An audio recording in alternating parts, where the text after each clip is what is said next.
Nós temos um teólogo na igreja, em 1886, ontem, né? 1886, Paul Tillich, que falou que a maior tragédia da vida do ser humano moderno, isso em 1886, é ter perdido a dimensão da profundidade. E há se vocês estudarem a obra dele, vocês verão como que ele pede sempre, ele insiste que a gente encontre a dimensão perdida. Todos nós que estamos aqui sabemos que a marca do homem moderno de hoje é a superficialidade, é o individualismo, é o consumismo, é o egoísmo. E essas marcas, elas têm nos desfigurado. Elas têm nos manchado. Isso tem acontecido. Então ele fala, nós temos uma tendência a viver, e tem um salto em nós, para viver na superfície. Não é que a gente chama de zona de conforto. Eu estou aqui no meu comodismo, na minha vida bacana, então eu fico e eu tenho uma tendência a permanecer. Mas todos nós temos consciência de que algo dentro de nós nos grita, nos puxa para dentro. Sempre há uma inquietude do ser humano para se buscar, e é a nossa profundidade. Então ele fala, entre a superfície e a profundidade, há uma zona de transição, que é lá que nós estamos caminhando.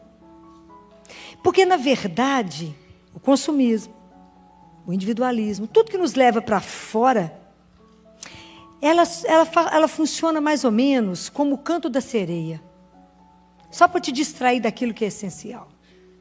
Na verdade, isso é como se fossem pequenas compensações para poder apagar o sentido de vazio que a gente carrega no coração. Então a gente fica voltado para a gente mesmo, a gente pode consumir, eu posso gastar, eu posso viver na ilusão. É o canto da sereia que te tira do foco, que te tira daquilo que é o essencial. O que é o essencial? Viver o que somos. E aí eu te pergunto, o que nós somos? Não tive tempo de pensar ainda não. O que nós somos quando Jesus se transfigura, aquilo lá não é só Ele, não é só a identidade dele, mas é a nossa identidade. Nós também seremos seres de luz, não sem esse corpo, como diz Santo Agostinho. Santo Agostinho fala, eu não vou ser despido, mas eu vou ser revestido. Esse meu corpo será revestido, e é com esse corpo que eu verei a Deus. Isso é lindo, deixa eu morrer, de imaginar. Que é com esse mesmo corpo que eu estou aqui, que eu verei a Deus. Eu não serei despido, eu serei revestido. Mas quão distante está a nossa consciência que somos um ser de luz? Quão distante? Porque nós estamos vivendo o inverso. São João Crisóstomo fala que a vida do cristão deveria ser uma vida de vigilância, a cada dia, a cada hora. Porque a vigilância é o contrário da distração. A distração não me deixa ser inteiro no instante que eu estou. Qual é o momento que nós temos para ser felizes? Esse nós estamos sentados aqui, uns em pé, outros aqui agora. Esse porque é o único que nós temos para viver. O que já passou, até chegar aqui já passou. O que vai ser depois que a gente sair daqui, a gente não sabe. Mas eu estou falando que o instante que temos para abrir os olhos e ver é agora. Esse momento que Ele está nos permitindo, que Deus nos convida nesse momento e nos chama para estar aqui diante dEle e fala, preste atenção naquilo que você é e todas as situações da sua vida que você está sendo desfigurada. Vocês, nós todos estamos esquecendo qual é a nossa identidade? Qual é a nossa identidade? Qual é? Filho de Deus. Nós estamos esquecendo. E aí, nós estamos cuidando de tudo que é nosso muito mal. Nós esquecemos que somos filhos do Altíssimo. Esquecemos que o nosso Pai é o Rei. Então nós estamos nos perdendo naquilo que nos desfigura. E aí nós ficamos presos em tanto sofrimento, em tantos traumas, em tantos medos, e não olhamos para o único que pode nos dar o norte, que é quem? Jesus. Porque Ele é o espelho nítido daquilo que seremos. Mas como é que nós vamos ser? Somente pelo trabalho do Espírito Santo em nós. Somente quando começar a tomar a consciência. E hoje a transfiguração é para isso. Porque talvez isso que ele fala, o teólogo Paul fala, da dimensão que vocês perderam, seja exatamente a consciência que nós somos transcendentes. A consciência que nós somos chamados e convidados para uma vida que não acabou com a morte. Que Deus nos criou porque nos ama. E que nós nos perdemos. No meio de tanta confusão do mundo, nós fomos desligando de Deus e nos perdemos. E estamos vivendo uma vida sofrível. E estamos vivendo amargos, e estamos vivendo sem sentido, e estamos vivendo deprimidos, porque não temos consciência daquilo que seremos. E eu queria dizer para vocês, isso não é ilusão, isso é real. Então aquilo quando Jesus acorda os discípulos e fala, levanta e não tenham medo, eu digo, não tenha medo de acreditar, que isso que eu estou dizendo para vocês é verdade. Então não tenham medo de assumir a fé de vocês, que fala todas essas coisas. Não tenha medo de assumir que um dia o nosso corpo estará diante de Deus, transformado, glorificado. Vamos chegar lá, para uma vida que é eterna. Então quando Jesus fala, lá em Mateus 6, 24 a 34, vocês se preocupam demais com tanto de coisa, com comida, com vestido, com roupa, com o que vocês vão fazer? E ele falou, não vos preocupeis, vocês acham que a vida de vocês está resumida nisso, e a vida é muito mais do que isso. A vida é muito mais do que o seu trabalho, a vida é muito mais do que correr, trabalhar, viver, casar, ter filho. A vida é muito mais. Mas nós não temos essa dimensão. A gente fica restrita aqui, é muito mais. Abre os olhos. Quando Jesus nos chama para abrir os olhos e ver, Ele não te convida para ver aquele que é rico, nem aquele que é poderoso. O que Ele te chama para ver? Os lírios do campo, os pássaros do céu. Porque conviver com Jesus e caminhar e fazer essa caminhada tem que ter uma palavra-chave, chama confiança. Então não tenham medo de assumir isso. Lá em Isaías, depois vocês leiam isso. Isaías 43, versículo de 1 a 5. Leia isso. Leia. Leia, releia, copia, coloca, cola, coloca no seu celular, coloca. Anda com isso. Está escrito, eu te aprecio e te amo, tu és meu. Não tenhas medo. Se você tiver que passar pelo fogo, eu vou com você. Se tiver que passar pela água, o rio não te mata, porque eu estou com você. Tu és meu. És precioso aos meus olhos. Imaginou o que é escutar isso de Deus? Você é preciosa aos olhos de Deus. E aí eu acho que um dos maiores pecados que nós temos é o pecado de achar que a nossa vida tem que viver mesmo, que nós somos realmente merecedores de tantos incêndios e de tantos naufrágios que nos destroem. E a gente fala, não, é isso mesmo. A gente achar que a gente, na verdade, vale nada ou vale muito pouco. E Ele fala, tu és precioso para mim. E aí nós não tomamos consciência da vida que Ele nos deu. E aí vivemos nesse barro e eu tenho que olhar para a luz e falar, mas eu sou aquilo. Se eu estou no buraco aqui, caída, eu falo, peraí, tem alguém que me levanta, me põe de pé, porque falou, você é preciosa para mim. Eu cuido de você. Então guardem essa frase, guardem esse trecho da Bíblia, andem com isso no período da quaresma. E não se preocupe em achar que você está levantando dentro do seu coração uma falsa esperança. Trabalhe com a fidelidade dessas palavras que diz, tu és meu. Tu és meu. Eu estou contigo. Já imaginou o poder que tem isso, você escutar isso, tomar posse disso? Eu sou preciosa para quem? Para Deus, que é o meu Pai, o meu Criador. Então só vai acontecer comigo o que Ele permitir. Se eu me coloquei na mão dEle, Ele vai me conduzir. Eu estou desempregado no mundo, mas eu tenho um Pai que não me esquece e que cuidará de mim. Vai me deixar passar fome? Não, não vai, porque Ele cuida do verme da casca da árvore, Ele cuidará de você. És precioso aos meus olhos, tu és meu. Então a maneira como Ele nos olha. Então nós precisamos de ser curados por Deus. Se permita ser cuidado pelo carinho dEle por você. Permita que a ternura de Deus cure tanta ferida que está dentro de você, para que você possa ser um ser de luz. Porque enquanto as feridas estiverem aí, borbulhando dentro de você, e você ficar fechada nesse mundo, fechada no seu coração, às vezes gelado, preso em tanto inverno que passou. Solta, solta. Fala, não quero isso, Senhor. Eu quero poder viver. É isso que está sendo dito aqui agora. Eu sou preciosa para uma pessoa, para Ele. Eu sou dele. Ele cuida pessoalmente de mim. Mas no dia que vocês tomarem consciência que isso é uma verdade, quem vai segurar vocês? Ninguém. Quem te derruba? Ninguém. Se Ele é por nós, quem pode ser contra? Ninguém. Então, aprendam a colocar a vida de vocês. Quando a gente está começando a pensar que nós somos seres de luz, eu tenho que estar ancorado em alguma coisa. Eu tenho que voltar. Como diz Santo Agostinho, volta. Deus vai te visitar, esteja em casa. Ancore em Deus. Ancore na única certeza que você tem na sua vida, que Ele é real. Que Ele é o seu Pai. Que Ele te criou com uma proposta que é indizível. Com algo que a gente tem vontade de cantar e dançar. Saber que Ele poderia não ter nos escolhido, mas Ele nos desejou para viver eternamente. Em algo que a gente não tem dimensão de tão bom que deve ser. Viver eternamente, a gente não tem noção do que significa isso. Então, o quanto que a gente precisa, abra os seus olhos, desperte a sua consciência, esteja vigilante, não deixe que o mundo te enrole. Você tem um dono. Você tem uma pertença. Você tem um pai. O maior conforto que eu tenho na minha vida é saber que eu tenho um pai. Coisa pode estar fritando, fala, eu tenho um pai. Eu tenho um pai. De quebra, é só o dono de tudo.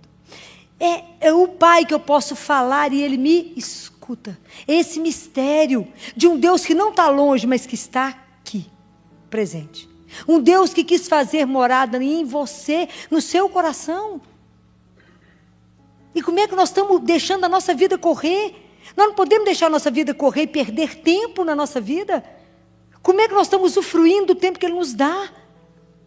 É para Ele, é por Ele, é com Ele e é nele. É tomar a consciência de que eu estou continuamente na presença de Deus. E que vocês e cada um de vocês também tem a vida continuamente na presença dEle. Então, por isso, eu cuido de cada um, porque nós estamos todos inseridos no mesmo amor do mesmo Pai. Eu não posso fazer nada por Ele, eu faço por você. A forma como eu tenho de amar a Deus é te amando. Porque Ele é o nosso Pai. Nós estamos vivendo no mundo como se a gente fosse órfão de pai. Todo mundo perdido. Cadê seu pai, meu filho? Perdeu. Perdeu o pai. E aí a gente não consegue se entender como irmão. Não é isso? A pessoa vive para si. Solta. Solta. Simples como uma criança minha de 2 anos e pouquinho. Segundo dia de escola.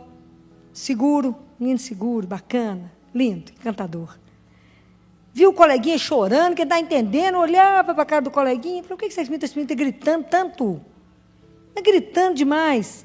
Ele olhou, pegou na mãozinha dele, falou, sola não, papai volta. O menino parou de chorar, foi com ele brincar. É essa consciência que eu tenho, um pai sustentou. Ele não te abandonou, ele volta. É assim, simples assim. O pai está de olho no ser. E se você falar, ô pai, me ajuda, eu falar, o que foi? O que está agoniado aí no coração? Com medo de quê? Então aquilo que Jesus falou, não tenhais medo. Não tenhais medo de viver a sua vida apostando na presença de um Deus. Cada vez que eu venho cá ver vocês, eu acho que eu vou morrer. Sempre. Todo mundo fala, mentira, é verdade. Não como, quase morro. Só subo aqui numa única certeza, que Ele que me sustenta. Que Ele está aqui segurando isso. De olho em tudo que eu estou falando. Porque senão eu já tinha ido embora, sumido, nunca mais vocês me achavam na vida. Mas é essa certeza que eu tenho uma responsabilidade imensa diante de vocês. Imensa. Não posso trazer para vocês nada, eu acho. Tá? Trago os que os teólogos estudam, que os santos falam, e o que Jesus falou na palavra. Porque nós só vamos poder ter a nossa vida transformada, transfigurada, na medida que eu me colocar diante dEle. E falar, Jesus, que eu não tenha medo de me entregar ao Espírito Santo e que Ele faça na minha vida e navegue do jeito que Ele quiser. Que Ele transforme as coisas do jeito que Ele está vendo que não está bom. Fala, minha vida está coerente? Será que hoje Ele olha para mim e eu sou uma testemunha dEle? Será que Ele olha a minha vida e vê se está agradando a Ele? Será? Posso agradar a vocês, posso não agradar a Ele. E o que interessa é agradar ao Pai. Ele poder olhar para nós e abrir os nossos olhos para a gente se ver e para que eu possa ver o outro. Fala, Filó, mas não tem jeito de ver luz no outro. O outro é muito chato, insuportável, só faz coisa errada. Não, minha filha, tem luz ali. Tem luz, pode ter certeza. É porque está toda escondidinha. Mas é à medida que você toma consciência de que é amada, cuidada, desejada, é que você vai poder despertar no outro a luz que está lá escondida, porque às vezes o outro não tem consciência de que também é amado, sonhado, desejado, precioso. Então o nosso trabalho é de saber que somos, descobrir, permitir que Deus transforme, para ajudar o irmão a caminhar. A também descobrir a faísca de luz que está dentro dele e falar, deixa por fogo, deixa queimar aquilo que não presta e deixa iluminar aquilo de bom que está dentro de nós. Quando é que Jesus iluminava e mostrava? Claro que sempre, porque Jesus praticamente viveu transfigurado. Mas quando é que as pessoas conseguiam ver isso nele? Quando Jesus exercitava plenamente o amor. E quando é que nós vamos, a gente tem que copiar um só, Jesus. Quando é que nós vamos ter atitudes de luz que o outro verá? Quando a gente amar. Então, cada atitude de amor que você tem na sua vida, você mostra que você é luz. Cada atitude de amor, você que iluminou a vida de alguém, deu uma ajuda em alguém, você trouxe luz para a vida do outro. Quantas pessoas na escuridão? Quantas pessoas desesperadas, sem noção das coisas, sem conseguir ver nenhum ponto, sem consciência de que é amado, precioso, desejado. Então hoje nós temos que recuperar a nossa dimensão perdida. E a nossa dimensão perdida é ter perdido a consciência que somos filhos de Deus. E que por isso somos seres de luz. Nós estamos vivendo opaco. Porque cada vez que a gente tiver raiva, rancor, mágoa, ódio, quer vingar, estamos ficando preto. Vamos perdoar. Vamos saber que a gente é de passagem. Vamos saber que a gente está aqui por uns dias. Deita e não acorda. Minha família tem um tanto assim, deita e não levanta. Morre. Um espetáculo. Quem dera, né? Então, poder viver essas coisas com a consciência de que somos de um só. Perdoa porque o tempo é curto. Abrace mais, ame mais, menos rancor na vida. Vamos parar com isso. Vamos entender que a gente está em construção, por isso a gente erra tanto. E às vezes a gente precisa do outro para falar, isso que você fez não foi bom. Falou, desculpa, eu sou meio sem jeito mesmo. Você desculpa se eu não fiz a coisa direito. Por que não? Vamos quebrar o nosso orgulho, a nossa vaidade, a nossa soberba. Vamos ser humildes diante de Deus e falar, Jesus, deixa eu te explicar uma coisa. O Senhor veio nos ensinar um modo de viver, eu não entendi nada até hoje. Eu estou perdidinha. Me dá a mão e caminha comigo. Me ajuda. Me faça ver. Me faça ouvir. Me faça ter um coração domado. Para que o Senhor possa fazer na minha vida tudo que o Senhor sonhou. Faça com que minha vida mostre luz. Que eu possa brilhar onde eu chego. Que eu possa trazer um sinal de vida na vida de quantos que estão mortos, achando que estão vivos. Quantas pessoas que estão fora de si. Fora de si no sentido que estão fora da vida? Que eu tenho que buscar essa pessoa para dentro dela e falar, olha a vida que é real e pare de viver o imaginário. Quantas pessoas que só dão conta de viver na internet, porque a internet é o mundo virtual, aceita o que você colocar. O difícil é viver o real, um do lado do outro, que vê seus defeitos, que vê o que não está bom, que pontua para você. Então hoje nós precisamos nos permitir ser curados. Hoje nós precisamos nos permitir sentir a ternura de um Deus, Pai. Eu não sei se vocês já sentiram saudade dele. Não sei se vocês já sentiram essa sensação que tem um Pai. Eu muitas vezes tenho a graça de quando eu vou começar a rezar, parar no Pai Nosso, eu paro no Pai.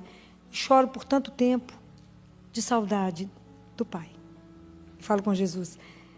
Eu me emociono quando falo no Pai, porque é doce. E eu falo com Jesus. Hoje eu não é com você. Hoje eu estou com saudade do meu Pai. Não é o Pai da terra, é o Pai do céu. Hoje eu tenho uma saudade dele, de falar, de vontade de voltar para os braços dele, para a casa dele. Uma saudade que dói.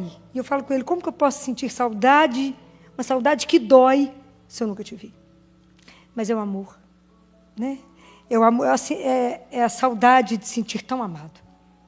Tão cuidado, assim, de quando você está muito cansado e fala, pai, eu preciso de colo. E ganhar um colo do Pai. Falar, eu quero o colo do meu Pai. porque Ele me criou, eu sou dele, pertenço a Ele, e vai acontecer somente aquilo que Ele permitir. E descansar nos braços de um Pai. Então, hoje nós precisamos, hoje essa é a graça, que nós estamos vivendo a quaresma, e precisamos de pedir a Ele a graça de nos fazer renascer. Há um santo, que eu talvez agora não lembre o nome dele, que diz que a nossa vida é uma sucessão de começos. Então, o que nós queremos hoje é recomeçar. Hoje nós queremos zerar a nossa vida espiritual. Ou nós queremos colocar no colo dele e falar, Jesus transfigurou para nos mostrar que a gente é aquilo ali, que a nossa identidade é aquela, de filho. Olha como é que está a minha vida hoje, olha o que eu sou. Ó, até eu chegar lá. Se não tiver a sua graça, a sua misericórdia, não tiver a presença do Espírito que trabalha em mim, para de novo, me dar a veste nova da graça, para que eu possa recomeçar, porque sou sua filha, sou seu filho, amado, precioso, e o Senhor disse, não tenha medo, porque eu estarei contigo. Então, que isso seja impresso no coração de vocês, e que vocês caminhem essa semana, independente do que vocês tiverem que viver. Leia e releia Isaías 43, de 1 a 5, nessa certeza de que vocês pertencem a um Deus de amor, a um Deus que cuida de cada um de nós. Vamos pedir a Ele, precisamos renascer, mas renascer de um ponto do amor dEle. Que essa noite o Senhor também venha nos visitar, não só Jesus, mas que Jesus essa noite traga para nós Deus Pai. E que cada um de nós possa sentir o aconchego do colo de um Pai. Aquele que já não precisa falar. Porque Ele absolutamente sabe. Porque cada lágrima, Ele sabe de absolutamente tudo sem que você abra a sua boca. Apenas se lance nos braços daquele que jamais te abandonará. Jamais te decepcionará.